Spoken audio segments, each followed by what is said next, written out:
Advance multivitamin.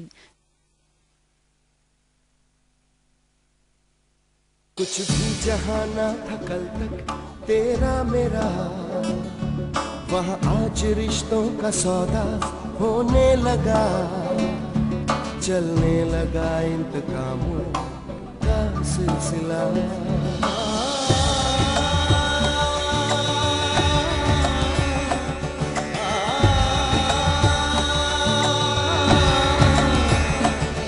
जब आसमानों की ख्वाहिश होने लगे, इंसानियत अपनी आदत खोने लगे, अब हार किसको मिले और जीत किसको मिले, बस वक्त के हाथ में है फैसला। कैसी कश्मकश, कैसी कश्मकश।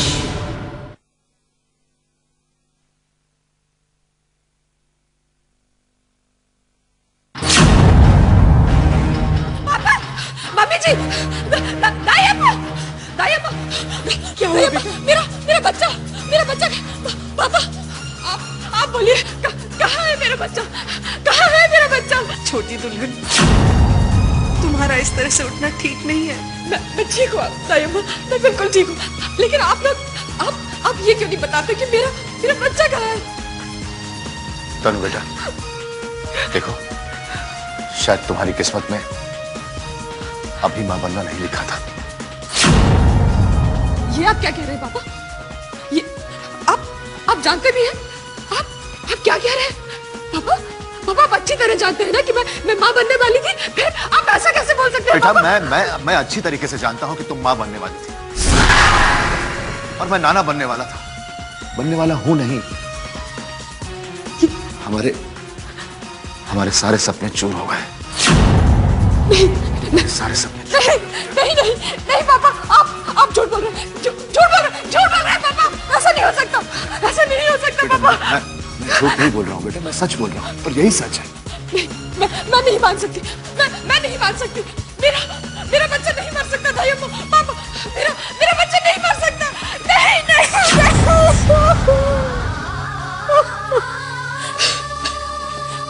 मत रो छोटी दुल्हन, मत रो। देखो, डॉक्टर ने भी तो कहा है कि तुम्हारा इस तरह से रोना, फिक्र करना तुम्हारी सेहत के लिए ठीक नहीं है। मैं मानती हूँ कि इतना बड़ा सदमा एक माँ के लिए बर्दाश्त करना बहुत मुश्किल है, लेकिन बेटा, ऐसा भी तो नहीं है कि ये खुशियां फिर से लौट कर नहीं आ सकती। दायम्मा ठीक कह रही है तनु। मम्मी जी,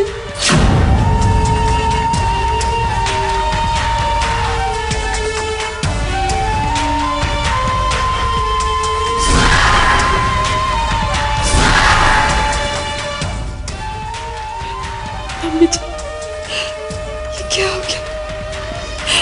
ये क्या हो गया मम्मी जी?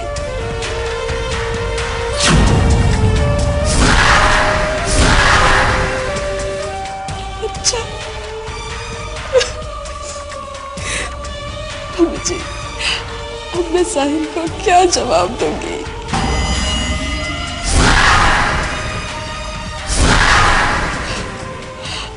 ये बच्चा उसका सपना था। कितने ख्वाब देखे थे उसने इस बच्चे को लेकर। अब मैं उसका सामना कैसे करूंगी मम्मी जी, कैसे करूंगी? बेटा, कहाँ से लाऊंगी मम्मी जी वो हिम्मत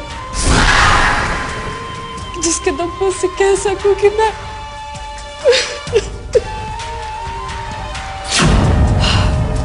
पता है कि औरत को हिम्मत का दूसरा नाम क्यों कहा जाता है?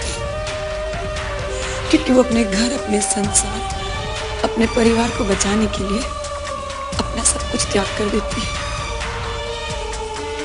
और तुझे भी वही करना होगा, तुझे साहिल को संभालना होगा।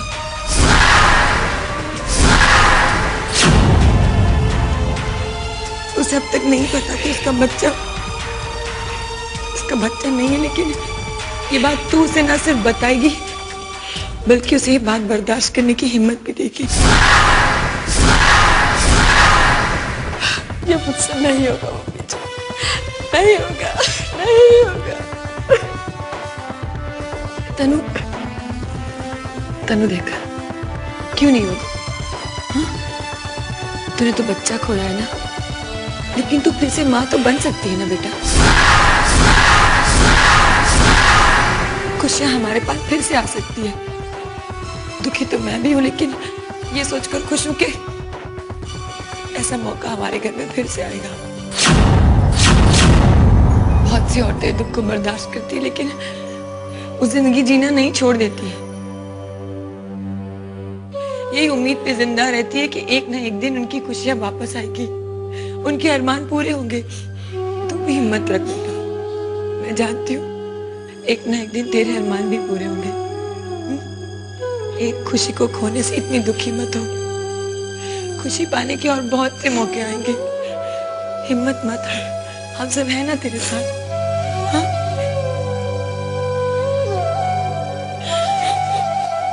ठीक हो जाएगा।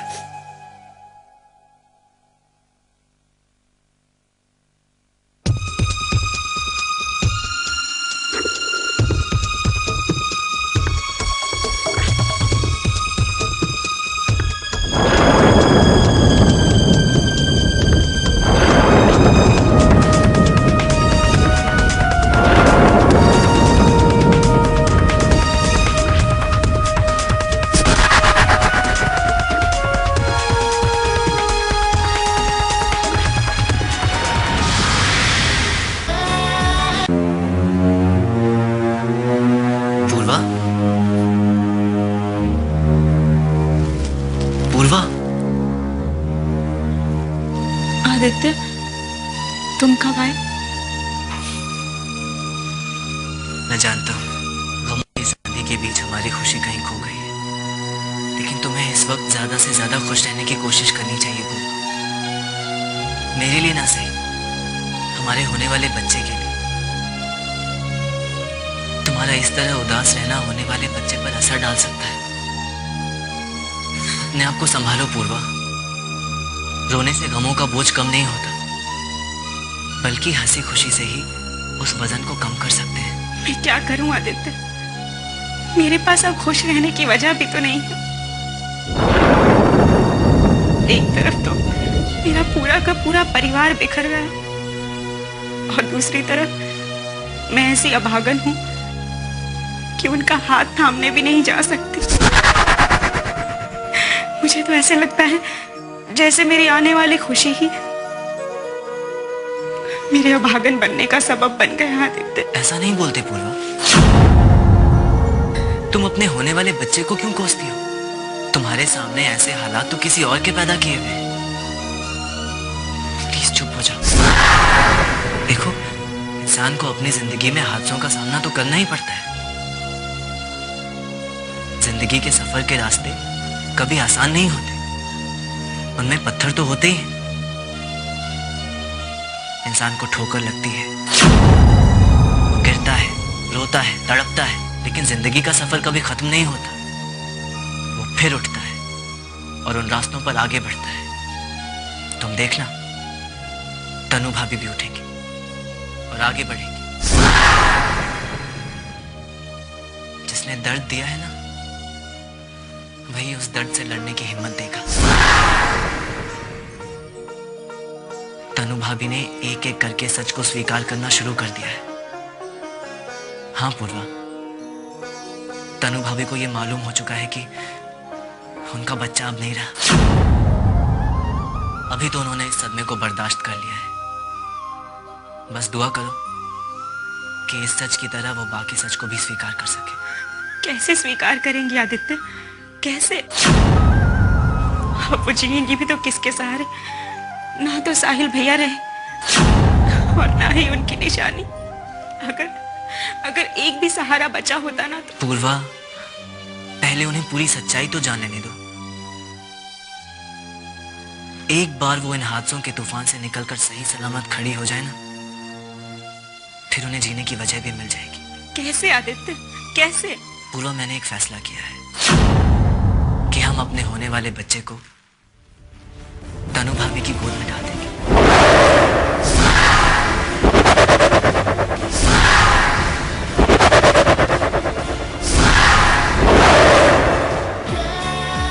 तनु भाभी को सौंप देंगे। तुम्हें मेरे इस फैसले पर कोई एतराज तो नहीं ना? आदित्य, तुम्हारे इस फैसले पर तो भगवान को भी फक्र होगा। भला मैं एतराज कैसे कर सकती हूँ? आदित्य, तुम्हें पता है आदित्य, आज तुम मेरी नजरों में उससे भी ज्यादा महान हो गए हो जिसने हमें बनाया है। मुझे तो पता ही नहीं था कि बेशक मेरे सिंदूर का रंग बाकी औरतों के सिंदूर के जैसा हो, पर वो सिंदूर भरने वाला दुनिया में सबसे जुदा है। नहीं, मैं इस जान से जुदा नहीं हूं। बस तुम्हारी मांग में सचकर कुछ अलग सा दिखने लगा। खैर छोड़ो, तनु भाभी को अपने बच्चे के बारे में मालूम हो ही गया है, तो अब तुम उनसे मिल सकती हो। आदित्य, मेरी तकदीर में तो शायद उनसे मिलना लिखा ही नहीं। नानी माँ नहीं चाहती कि मैं उनसे मिलने जाऊं। एक बार उनकी इजाजत के बिना गई थी। आज तक मुझसे नाराज हैं। पूर्वा, नानी माँ अपनी जगह सही है, तुम भी अपनी जगह सही हो। फिर भी बात अगर नानी माँ की नाराजगी की है तो तुम्हारी तरफ से मैं उनसे माफी मांग लूंगा। ओके? एक बात याद रखना पूर्वा, मैं अपना फर्ज निभाते हुए भी हमेशा तुम्हारे साथ रहूंगा, हमेशा।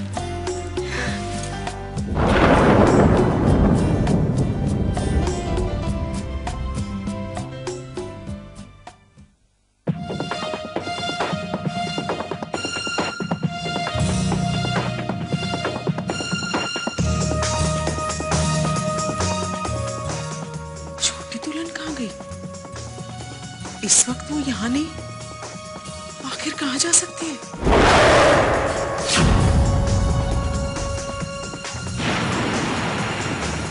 कहीं बच्चे को खोने के गम में? नहीं, वो ऐसा नहीं सोच सकती। कहीं वो साहिल से मिलने के लिए, क्योंकि हमने तो उसे यही बता रखा है कि साहिल की हालत ठीक नहीं है, वो यहीं वार्ड नंबर 203 में एडमिट है। वो साहिल को ढूंढने तो नहीं गई? या अल्लाह, अगर वो सच में वहां गई और साहिल उसे वहां नहीं मिलेगा तो अब मैं क्या करूं, किसे बताऊं? दुल्हन? नहीं, वो तो खुद ही साहिल के इंतजार में बैठी है, मंदिरों में बैठी रहती है। उसे बताकर क्या होगा?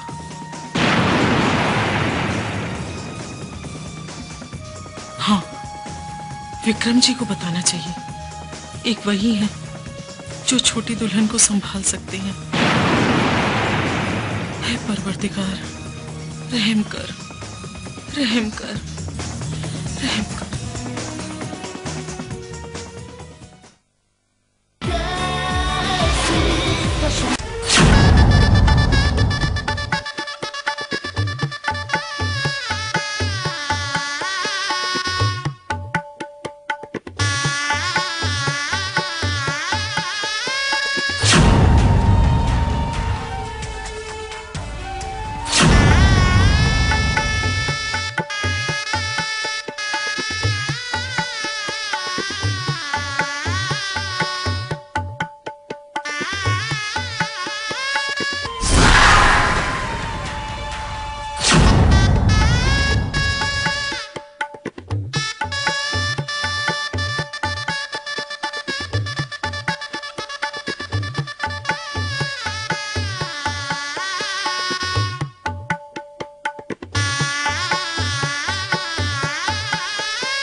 विक्रम जी,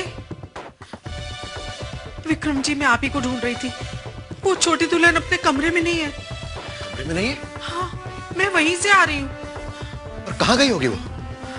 मुझे लगता है वो साहिल से मिलने रूम नंबर 203 में गई होगी। हमने उसे यही तो बताया था कि मैंने इसीलिए कहा था कि हमें उसे सच्चाई बता देनी चाहिए। अब इन सब बातों का वक्त नहीं है, हमें फौरन चलकर देखना चाहिए। चलिए चलिए।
पापा, पापा मेरे साथ ऐसा क्यों हो गया?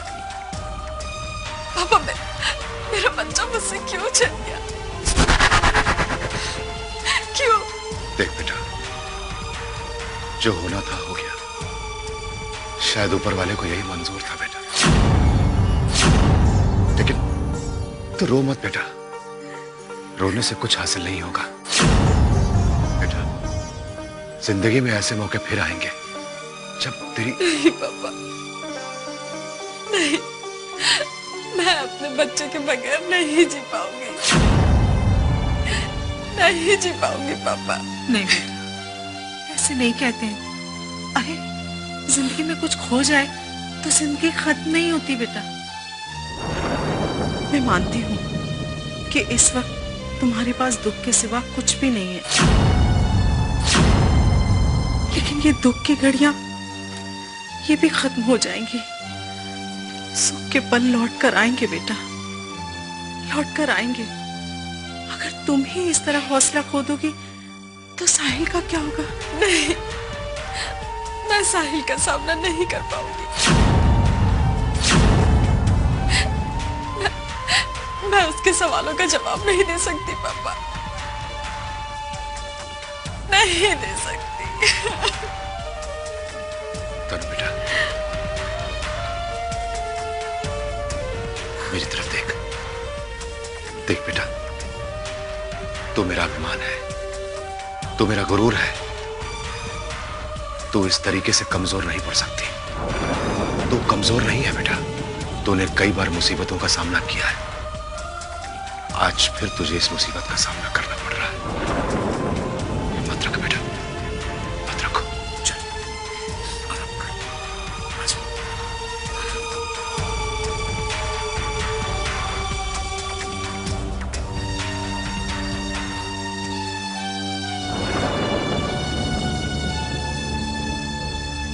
क्या हुआ? दाइमा, मैं जरा फ्रेश होके आती हूँ।